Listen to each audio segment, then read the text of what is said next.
How you doing, everybody? Arcader Zero here with another role-playing game review. Um, this one, this one was sent to me by I think one of the authors. Um, the Astonishing Super Heroes Basic Rule Book. Now, I reviewed another role-playing game which was kind of a love letter between Marvel superheroes and DC. Well, this one is straight Marvel superheroes. Yes, this is actually involves the original stats, which most people call Marvel superheroes, the old TSR one I'm talking about, as phase rip because of the acronym the stats make. You have your fighting, agility, strength, endurance, reason, intuition, and psyche. So, if I remember that correctly, this book recreates those rules and does add a few bonuses along the way. And one of the best things about recreating Phase Rip, because that or Marvel Superheroes, it's such an old system. The last time I played it was in the 80s. And there were some things we liked about it.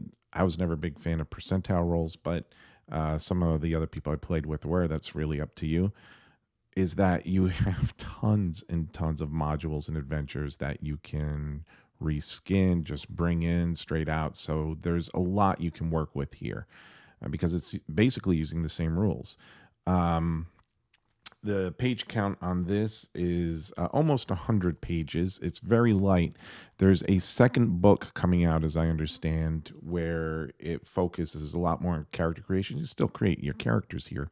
They have something called a narrative creation. Just what does your character want to do and how good they should be doing at it, how powerful they should be. Just put it all in there, which I like because I built a lot of characters that way anyway.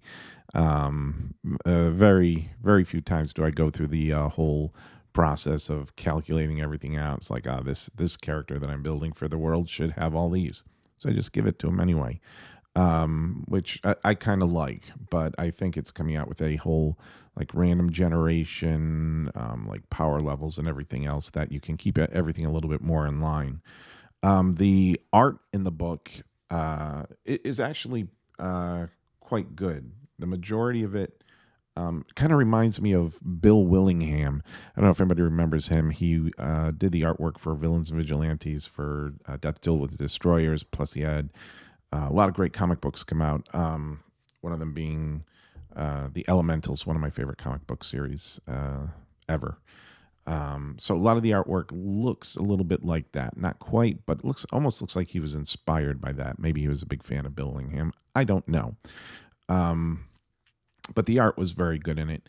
The uni table is is what they're calling the table that you would use to calculate how well you hit. So if you get slams and everything else like that, I'll pop up an image here.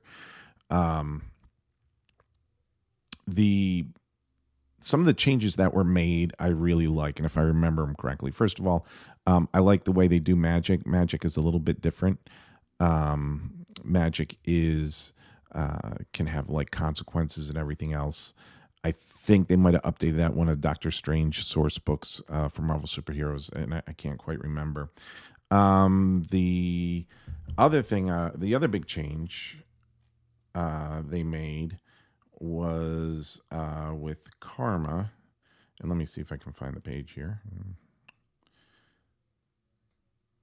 And once again, Karma might have been updated in one of the more recent Marvel superheroes, well, from a long time ago. So Karma, you can spend Karma a lot like you spend Bennies in Savage Worlds or Fate Points in Fate or any of those more cinematic style games. You can use it to improve your roll, shake off stun, use it to generate something. You spend 5 karma to I know someone. So if you need to generate a contact in the town, well, I know someone here. Spend your 5 karma, boom, it's part of the plot. Hey buddy, spend 10 karma to call a supporting character. That's really cool. Stay with me, just stabilizing a dying character. So what they've done with karma, I think, is like one of the biggest improvements I see in the game.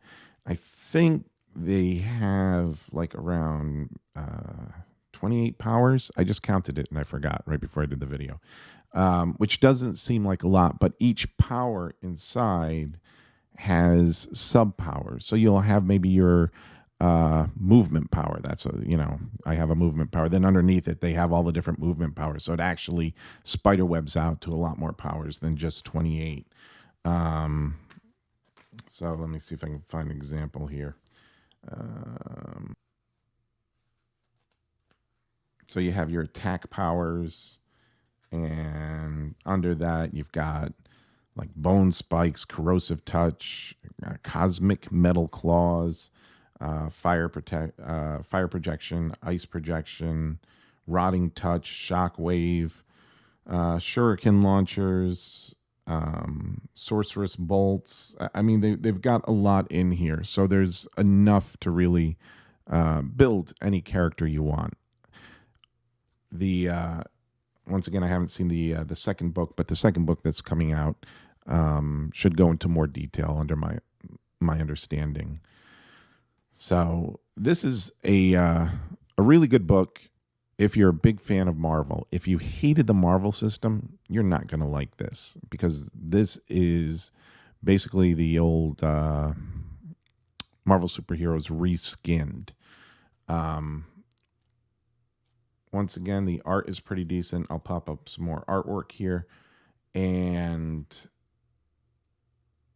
they go into a lot, if I remember correctly, a lot more detail in running a game. So they have your rules for social challenges, your social roles, your popularity, those type of things.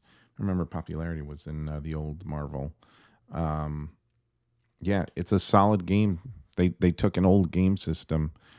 They didn't just put a fresh coat of paint on it and say, okay, ooh, look, we just have new drawings with the old system.